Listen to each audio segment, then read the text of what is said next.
शांति। 16 सितंबर 2023। बाबा के महावाक्य। मीठे बच्चे, घर घर को स्वर्ग बनाने की जिम्मेवारी तुम बच्चों पर है। सबको पतित से पावन होने का लक्ष्य देना है, दैवी गुण धारण करने हैं।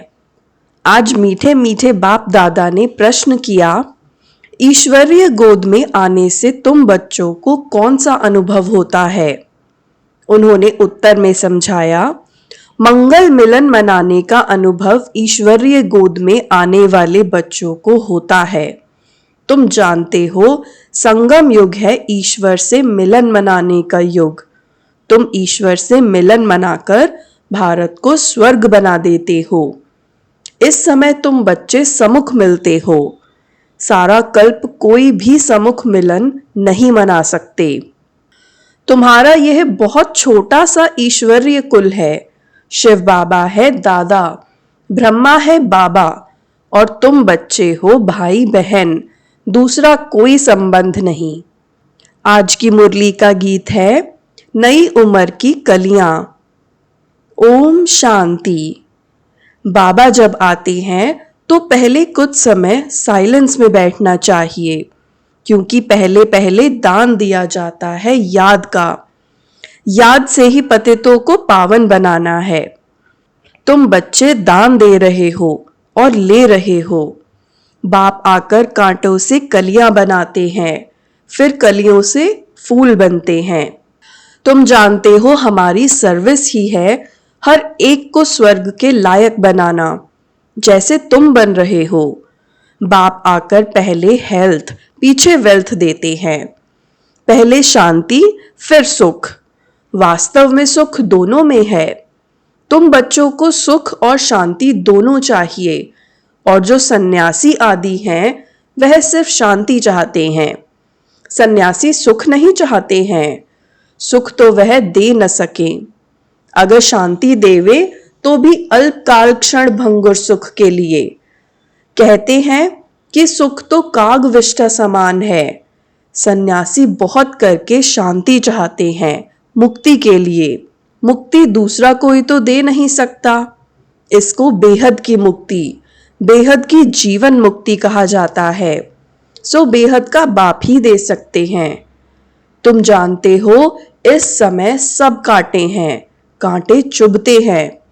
बाप कहते हैं, सब एक दो को काम कटारी से मारते हैं। उनको पता नहीं है कि काम कटारी को हिंसा कहा जाता है। तुम विकार में जाते हो तो आदि मध्य अंत एक दो को दुख देते हो। यह है दुख की दुनिया। सुख की दुनिया स्वर्ग को कहा जाता है, जबकि नई सृष्टि नया भारत है। भारतवासी जो देवी देवताओं के पुजारी हैं, जानते हैं कि इन देवताओं का राज्य था जिसको स्वर्ग कहा जाता है। यह भी महसूसता आती है। लक्ष्मी नारायण के मंदिर में जाकर उनकी महिमा गाते हैं। समझते हैं भारत के यह मालिक थे, भारत स्वर्ग था। यह भी महसूसता आती है, परंतु हवा के मुआफिक। समझते तो हैं भारत में लक्ष्मी नारायण के इतने मंदिर बनाते हैं तो उन्हों की राजधानी थी, महाराजा महारानी कहा जाता था, परंतु कब थे सो भूल गए हैं। कितनी साधारण भूल है, कोई जास्ती टाइम नहीं हुआ है। 5000 वर्ष की बात है। क्राइस्ट, बुद्ध आदि को 2-2.5 वर्ष हुए हैं। उनके लिए ऐसे कहते हैं कि री इनकारनेशन किया। यूं तो री इनकारनेट हरेक करते हैं। आत्मा आकर प्रवेश करती है, इसको भी री इनकारनेट कहेंगे। परंतु पहले बड़ों का नाम गाया जाता है। कहा जाता है परम पिता परमात्मा री इनकारनेट करेंगे, तब आकर शरीर में प्रवेश करेंगे। री इनकारनेट का अर्थ यह है। तो जो बड़े नामी ग्रामी होते हैं उनके लिए यह कहा जाता है। जैसे बुद्ध का री इनकारनेशन, क्राइस्ट का री इनकारनेशन। बौद्धि और क्रिश्चियन का भारत से कनेक्शन देखने में आता है। गुरु नानक को 500 वर्ष के लगभग ही दिखाते हैं। उनका भी छोटा री इनकारनेशन है, वह बड़े हैं। तो री इनकारनेशन सब करते हैं। अब परम पिता परमात्मा को बुलाते हैं, परंतु वह कब आएगा, कैसे आएगा, यह नहीं जानते। शरीर में तो जरूर आना होता है, परंतु जन्म न लेने कारण उनको री इनकारनेशन कहा जाता है। छोटा बच्चा तो नहीं बनते हैं। सबसे बड़ा री इनकारनेशन परम पिता परमात्मा का कहेंगे। गाते हैं, परमात्मा 24 अवतार लेते हैं। अब कह देते पत्थर पत्थर में अवतार लिया, गिरते जाते हैं। जैसे भारत गिरता जाता है, वैसे उनकी कथनी भी गिरती जाती है। बाप नई दुनिया का रचयिता है, सो जरूर नई और पुरानी के संगम पर आएंगे। उनको सबसे बड़ा री इनकारनेशन कहेंगे। शिव का सबसे बड़ा री इनकारनेशन है, परंतु मनुष्य समझते नहीं हैं, क्योंकि परमात्मा से बेमुख हुए हैं। निराकार से परिचित जरूर हैं, परंतु वह यह नहीं जानते कि परमात्मा कब आते हैं, क्या आकर करते हैं। ऐसे नहीं कि विष्णु का री इनकारनेशन कहेंगे, देवी देवता धर्म का री इनकारनेशन नहीं कहेंगे, देवी देवता धर्म की स्थापना कहेंगे। विष्णु अवतरण का एक नाटक भी बनाते हैं। अब वास्तव में विष्णु अवतरण की तो बात ही नहीं। तुम अब विष्णु के कुल के बन रहे हो। ईश्वर का कुल है ना। यह शिव बाबा का बच्चा ब्रह्मा, ब्रह्मा के बच्चे तुम, इसको ईश्वरीय कुल कहा जाता है। परम पिता परमात्मा कहते हैं, मैं आकर तुमको अपना बनाता हूँ। मैं आकर तुम बच्चों का बाप बनता हूँ तो सबका बाप, परंतु अभी तुम ब्रह्मा द्वारा मेरे बने हो, इसीलिए तुम मुझे दादा कहते हो। आत्माओं का बाप तो है ही। सब जानते हैं इस समय मैं आया हुआ हूँ। तुम ही अभी मिलते हो। बेहद के बाप से तब मिलते हो जब बाप जन्म देते हैं। अभी तुमको धर्म का बच्चा बनाया है ब्रह्मा द्वारा। विकार के तो बच्चे हो न सके, इतनी प्रजा है। बहन भाई कितने हैं, तो यह सब मुख वंशावली ठहरे ना। सन्यासियों की वंशावली नहीं होती है, क्योंकि उनमें दादा बाबा का कोई कनेक्शन नहीं है। यहाँ बाप भी है, दादा भी है। दादा इनको माना बड़े भाई को कहा जाता है। बाप आकर अपना बनाते हैं। तुम जानते हो हम ईश्वर की गोद में आए हैं। यह मंगल मिलन है। कलयुग का अंत और सतयुग की आदि, इसको ही संगम कहा जाता है। संगम में मिलन होता है। जैसे 3 नदियों का संगम है, उसमें क्या होता है? गुरु लोग और जिज्ञासु का मंगल मिलन होता है। वह तो हो गया जिस्मानी। गाया भी हुआ है आत्मा और परमात्मा का मंगल मिलन। यह सबसे अच्छा है। आत्माएं मिलती हैं परम पिता परमात्मा से। इसमें पानी के नदी की बात नहीं है। यहाँ तुम बैठे हो, यह तुम्हारा बहुत भारी मंगल मिलन है। आत्माएं भी चैतन्य हैं। परम पिता परमात्मा का यह लून लिया हुआ शरीर है। इनको मंगल मिलन कहा जाता है। कुंभ का मेला कहा जाता है ना। कुंभ को भी संगम कहेंगे। 3 नदियों के संगम का नाम कुंभ रख दिया है। सबसे बड़ा संगम कौन सा है? सागर और नदियों का। सबसे बड़ी नदी है ब्रह्मपुत्रा, उसमें बाबा आते हैं। इसीलिए सागर और ब्रह्मपुत्रा नदी का इकट्ठा मेला तो है ही। अब कुंभ का मेला है संगम पर। तुम सब ज्ञान सागर बाप से मिलते हो। इसको ईश्वरीय कुंभ का मेला कह सकते हैं। यह है आत्माओं और परमात्मा का संगम। कुंभ व संगम बात एक ही है। तो तुम बच्चे जानते हो हम अपने लिए स्वर्ग की स्थापना कर रहे हैं। हमको घर में पवित्र होकर रहना है। जहाँ पवित्रता है वहाँ ही स्वर्ग कहेंगे। बच्चे पवित्र रहते हैं तो पवित्रता, सुख, शांति है। तुम्हारी अवस्था ऐसी होनी चाहिए जैसे देवताओं की होती है। कोई भी अवगुण नहीं होना चाहिए, इसको ही स्वर्ग कहेंगे। वही फिर स्थायी स्वर्ग बन जाता है। घर में ऐसा लायक बनना है, इसीलिए कहा जाता है घर घर को स्वर्ग बनाओ। तुम मनुष्यों को स्वर्ग में चलने लायक बनाते हो। तुम्हारे लिए ही गीत है, घर घर को स्वर्ग बनाओ। सतयुग में घर घर में स्वर्ग था, अब नहीं है। जो बच्चे बाप से वर्षा लेते हैं, उन्हों को अपने घर बैठ पतित से पावन बनने का लक्ष्य देना है। यह बड़े ते बड़ा चैतन्य तीर्थ है। जहां शिव बाबा सागर है, वहां तुम आत्माएं गंगाएं जरूर होंगी। यह सबसे बड़ा ऊंच ते ऊंच मेला है। वह सब है भक्ति मार्ग के मेले। यह है ज्ञान मार्ग का मेला। भक्ति मार्ग के मेले तो जन्म बाई जन्म लगते रहते हैं। ज्ञान मार्ग का मेला एक ही बार लगता है। यह है रूहानी मिलन। सुप्रीम रूह परम धाम से आकर बच्चों से मिलते हैं। सबसे अच्छी यात्रा या मेला यह है।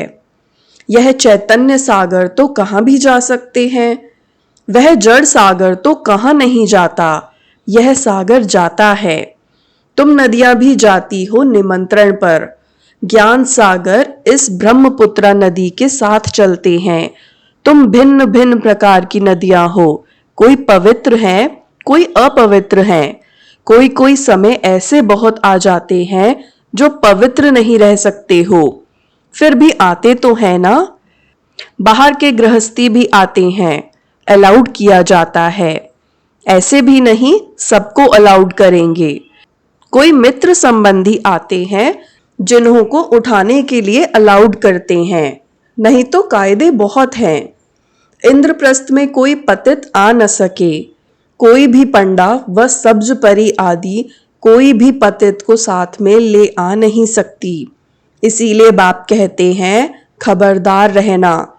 सर्टिफिकेट तुमको मिलता है, किसको साथ ले आती हो या भेज देती हो, रिस्पॉन्सिबिलिटी तुम्हारे पर है।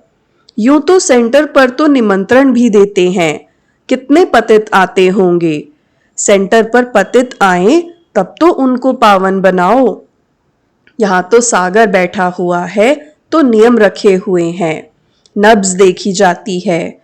डॉक्टर्स सर्जन तो भिन्न भिन्न होते हैं ना। मम्मा बाबा व अन्य बच्चे बात करेंगे तो झट पता लग जाएगा कि बुद्धि में बैठता है व नहीं। तुम कोई को भी समझाएंगे कि दो बाप हैं तो झट मानेंगे, युक्ति बतलाई जाती है। परम पिता परमात्मा को तो सब याद करते हैं, हम फलाने बाप के बच्चे हैं। सिर्फ उनके ऑक्यूपेशन को नहीं जानते। यह तो तुम बच्चे समझ गए हो कि जिस जिस नाम रूप से जो मनुष्य आते हैं, उसी नाम रूप से 5000 वर्ष बाद फिर आना है जरूर। क्राइस्ट का जो चित्र है हूबहू फिर उसी समय ही हो सकता, ऐसा और किसी मनुष्य का हो नहीं सकता। कृष्ण का जो चित्र है वह फिर और किसी मनुष्य रूप में हो न सके। आत्मा भिन्न भिन्न नाम रूप देश काल में जन्म लेते लेते अब पतित हो गई है, उसको फिर पावन बनाते हैं। तुम जानते हो कल्याणकारी बाप है, अकल्याणकारी रावण है। सबको सदगति देने वाला बाप है। फिर इसमें मनुष्य तो क्या सब चीजों की सदगति हो जाती है। नरक का विनाश, स्वर्ग की स्थापना होती है। जो कल्प पहले आए थे, कोई पंजाबी कोई पारसी आते हैं ना, सभी को निमंत्रण देना है। बाप आया हुआ है, ढिंडोरा पीटने में भी हर्जा नहीं है। तुम्हारे चित्र भी बड़े अच्छे हैं, अभी तुम मंदिर लायक बनते हो। अब भूतों को निकालने में बड़ी मेहनत है। लक्ष्मी अथवा नारायण को वरने लिए विकारी अवगुण निकालने में कितनी मेहनत लगती है। कोई को काम का भूत, कोई को क्रोध का भूत, किसको मोह का भूत थप्पड़ मार देते हैं, एकदम गिर पड़ते हैं। लोभवश भी गिर पड़ते हैं। अच्छे अच्छे घर की बच्चियां मिठाई देखेंगी तो छिपाकर खा लेंगी। लोभ ने भी कितनों को नुकसान पहुंचाया है। लोभ के वश ही चोरी करते हैं। पहले तुम भट्टी में थे, अभी तो सबको अपने घर में भट्टी बनानी पड़े। बाप ने एक ही बड़ी भट्टी बनाई, अभी तो कहते हैं पहले 7 रोज भट्टी में रहना पड़े। आजकल किसका भट्टी में बैठना बड़ा मुश्किल है। सेंटर में भी आते हैं तो रंग चढ़ाते हो, फिर घर में जाने से उड़ जाता है, संग दोष लग जाता है। अभी तो बड़ी मेहनत है। अभी तुम बच्चे जानते हो हम ईश्वरीय कुल में बैठे हैं। दादा बाबा और हम भाई बहन हैं। ब्राह्मण कुल सर्वोत्तम गाया हुआ है। उन ब्राह्मणों को भी तुम ज्ञान दे सकते हो। ब्राह्मण है उत्तम चोटी। यह संगम युगी ब्राह्मण ही फिर देवता बनते हैं। पहले तो देवताओं से भी ऊंच ब्राह्मण है। चोटी तो ऊंची ठहरी ना। तुम ब्राह्मण देवताओं की पूजा करते हो, अपने को पुजारी उनको पूज्य समझते हो। तुम उन पुजारियों ब्राह्मणों को भी यह समझा सकते हो। तुम तो हो सच्चे सच्चे ब्राह्मण संगम युगी।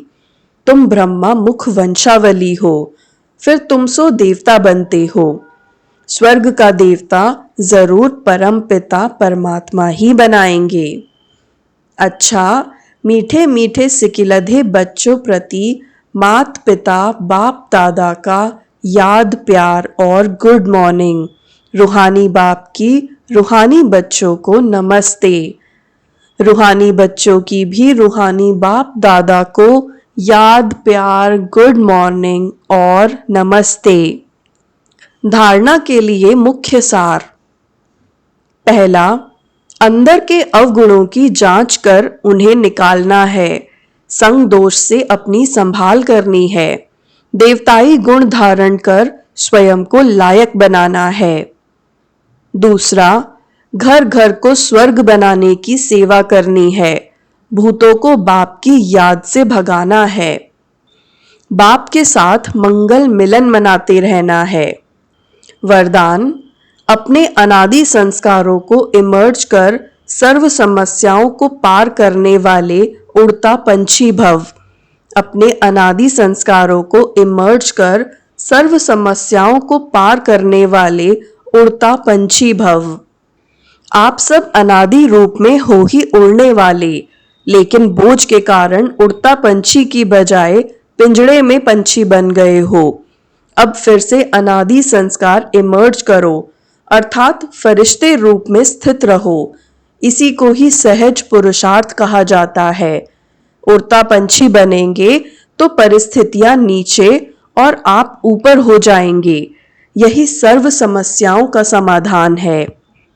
स्लोगन, हर कदम में कल्याण समझ हर आत्मा को शांति की शक्ति का दान देना ही सच्ची सेवा है।